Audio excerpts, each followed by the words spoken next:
So when Benjamin Franklin decided he wanted to put street lighting in colonial Pennsylvania, in Philadelphia, he didn't write an editorial, he didn't lobby politicians, he didn't try to prove to somebody his opinion, he didn't argue his positionality.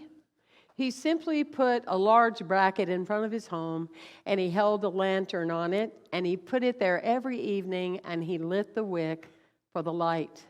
And over time, people would come from across the streets and down the road, and they would immerse themselves in that incredible light. And over time, each person started taking a large bracket, putting it in front of their home, and hanging a lantern on it, and lighting the wick. That's what I'm inviting you to do today with the power of joy. I'm inviting you today to make a decision that this is going to be how you are going to ignite the universe, how you're going to ignite your family, how you're going to ignite your children and move them past a place of sitting on the couch. You know, they say the new smoking is sitting.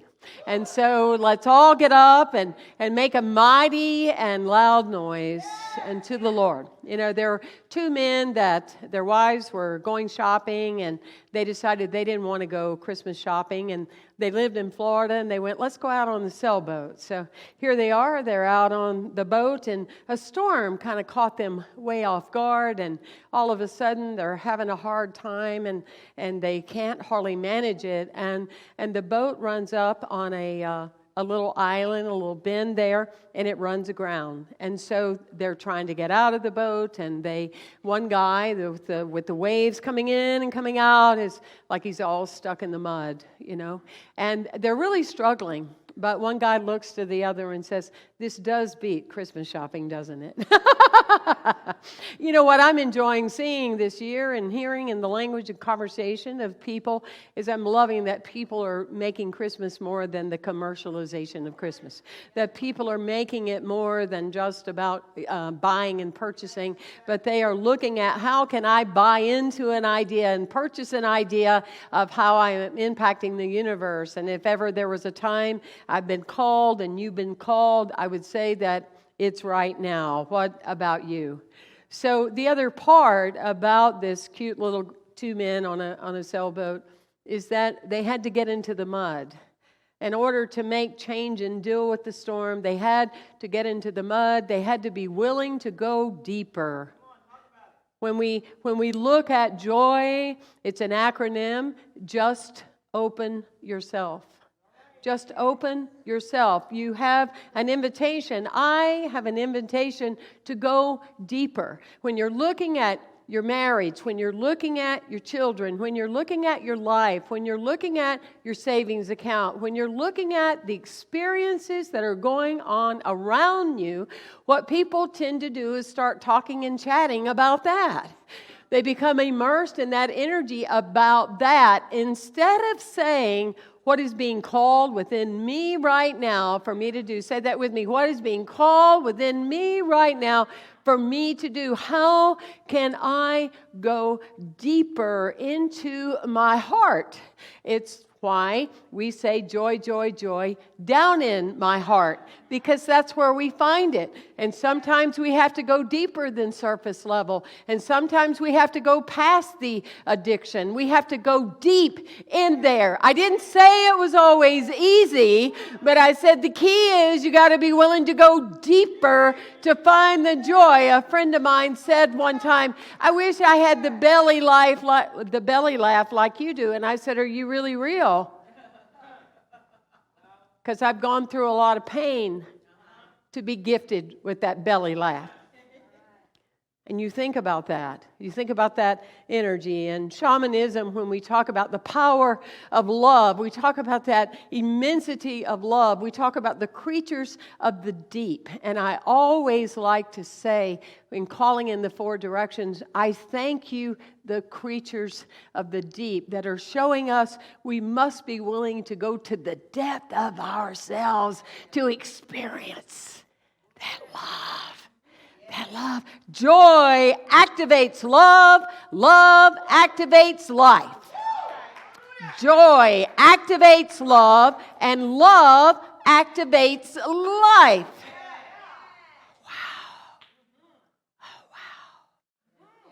I went this week I've been saying it for a while. I went to the Clearwater Aquarium to see Winter.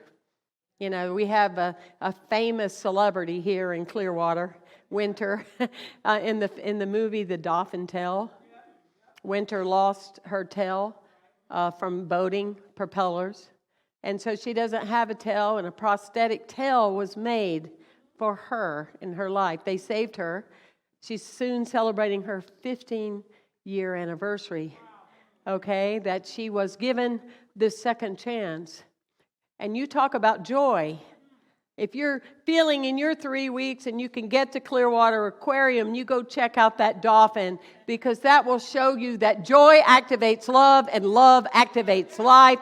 And there is so much power coming from that dolphin. I wept.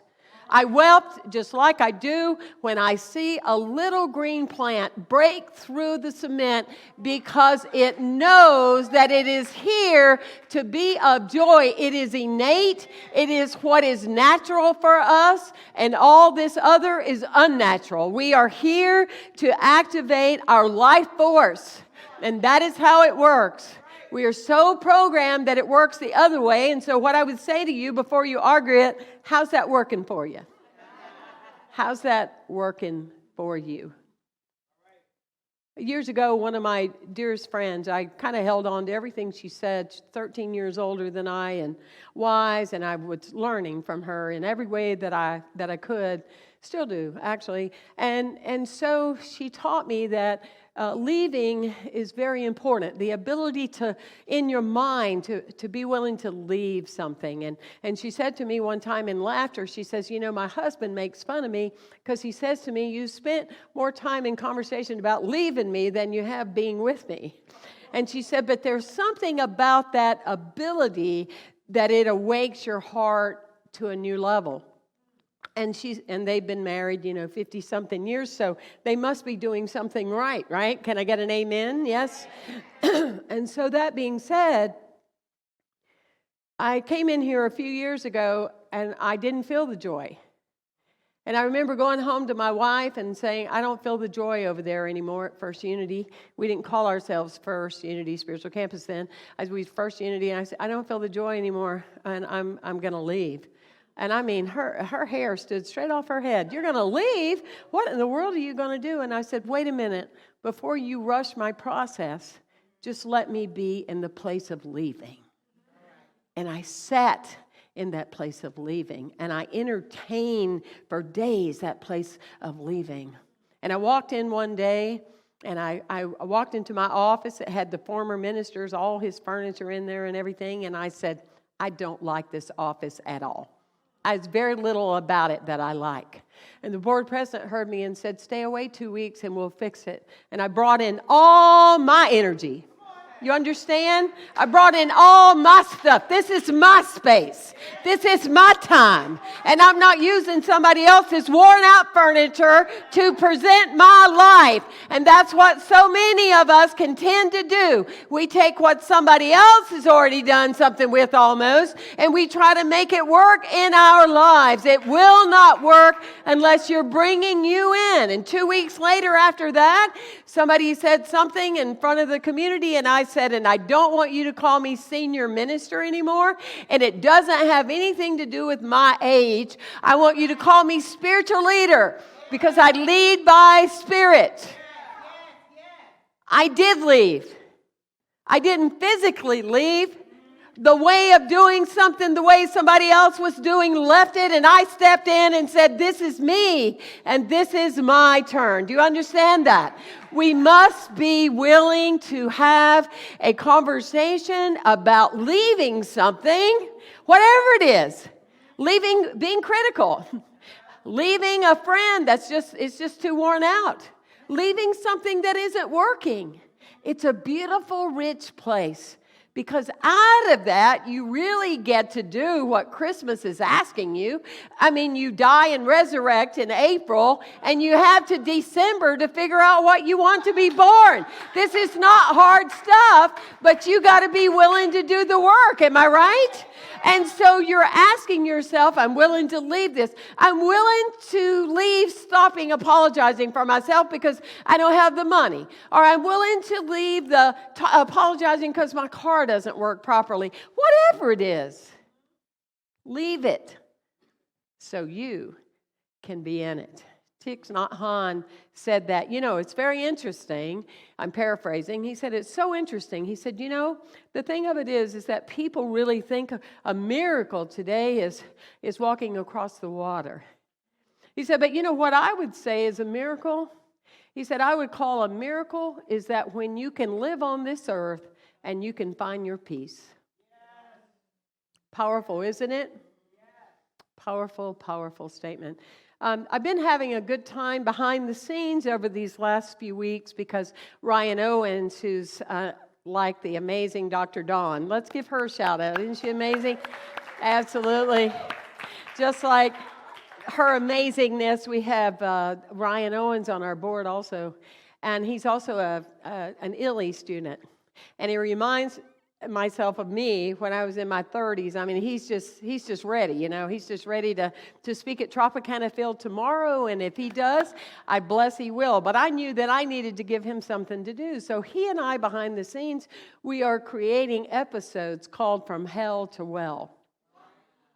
From Hell to Well, because both of our passions is to end the insanity of religiosity. To end the insanity of some of the things that are taught to our children and to adults that remain children because they never actualize through religiosity, you see. And we both had the experience, so it's not like we went to a workshop and we got a business card. We survived it ourselves, and so we have so much to talk about. And I was telling him, I said, one of the things that troubles me so much about religiosity is it never evolves. It never evolves, And I said, that's what I love about in Science of Mind. The principles are what we believe. In Unity, it's our 5 principles. It evolves. You can take those principles, the same ones that were written all those years ago, and they apply to how you are evolving right now. Where religiosity says, still get in the box, still get in the box, still get in the box. And I was thinking about how crazy some of the things they teach can be. It's likened to all of us having a class today on how to handle dinosaurs when dinosaurs haven't existed for a gazillion years. Are you with me? And so we want to get into a new place of evolution. And we want to be able to show as the light within that we are about joy because we understand that joy activates love and love activates life. And that's as simple as it can possibly get. There was a local church that had a beautiful male peacock show up, and they called the Humane Society. They weren't really sure what to do. And the Humane Society, one of the people checked it out and said, good to go. It's in really good shape. Well, what do we do now? They said. And the answer was, if you feed it, it'll stay, and if you don't, it'll be on its way. That's my call to you today. If you feed joy, it will stay. If you don't, it's going to find some place to live. What's your answer? That was the biggest thing that I came to be aware of. One of the biggest things in my early years of sobriety, I was used to something being wrong. And if you came from religiosity, you're used to feeling guilt. And if you came from a system of toxicities, and, as Wayne Dyer used to laugh, we kind of all came from some kind of dysfunction. Everybody did the best they could. But if you're suffering in any way from something like that, but I remember so many days would go by and I would start looking for it. It's time for, what is it we say in the South? Time for the shoe to drop. It's time for something to go wrong. Not Wanda's shoes, because we can't replace those, but it's time for something to to drop. I'm waiting on something. That's why when I answer the phone and somebody says it's so good to get you, you go, what's wrong? How many people go, oh, tell me about all your joy? Think about it. It's shifting the way you've been programmed. It's shifting the way you've been taught. Less than rather than more than. A cute little story is about a woman that she's waiting at the airport for her plane to be called. She's sitting there minding her own business. She's bought her little newspaper. She's got her little pack of cookies. And in a minute, a man comes, sits up real close to her, and she was practicing social distancing long before we had to, if you know what I mean. She was putting out an aura of, don't be around me. I am not the friendly kind. But he got like right up around her, and in a minute she's just so taken back because her pack of cookies start making a noise, and she looks over there and he's got his hand in her cookie pack and picks one up and starts to eat it. And she was just like in shock, like, are you kidding me? And in a minute she looks, and there he is. He's got another cookie, and he's smiling at her, and oh my gosh, she was so irritated. So would you believe he had the audacity after that? He picks up another cookie, breaks it in half, and offers her half of her own cookie. Well, she was just livid, and by that time they called her that her plane was ready and that she could go and get in line. She was so frustrated. She couldn't believe such a person existed. And when she went to get her boarding pass and she reached down into her purse, there was her pack of cookies. They were not her cookies, they were his. How many of you think that somebody has your cookies and they don't? How many of you think somebody wants your cookies and they are so not interested in that reality of your life? That is the biggest part of joy, is recognizing it is yours to do. Only you can do it. And once you get into the formula of what joy is, nothing can take it. Nobody can take it. An experience can't take it. It won't happen that way. Ernest Newman, who was a British composer critic, said about Mozart, said about Beethoven, said about so many. They did not sit around and wait to be inspired. They did not wait to be inspired. They went to work every day and showed up as their energetic presence, and the rest fell in place. Don't wait for your inspiration. Step in and say, here I am. Here I am. I'm ready to make a joyful noise unto the Lord. I'll close by sharing a cute little story that Charles Fillmore and Myrtle, his wife, were at a local restaurant there in Kansas City, and there was this waitress, and she was so joyful. And Charles looked at Myrtle, and he said, I know she's a member of Unity. And Myrtle says, Charles, why would you... You don't know that. You don't know that. He says, well, she's so joyful, and so she must be. But if she's not, she needs to be. When you wear your uniform, uniforms have power, a janitor uniform, a police uniform. Uniforms stand for something. Make yours the uniform of joy. God bless you on this journey we call life. Thank you. Thank you for being here.